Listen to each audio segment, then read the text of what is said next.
猫，你没事吧？我没事。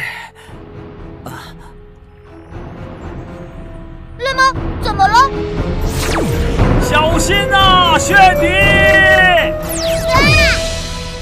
不好，我动不了了。哼，你们冲破了山谷的火焰大阵又怎么样？炫迪还不是落入我设置的能量阵陷阱？炫迪，你就乖乖给我变身成火龙吧！火灵珠！不好，九尾狐在用火灵珠的能量诱发炫迪变身成火龙。炫迪没有火灵珠就变身成火龙，自身的能量会消耗殆尽的。九尾狐，不要啊！乖乖的变身火龙吧，炫迪！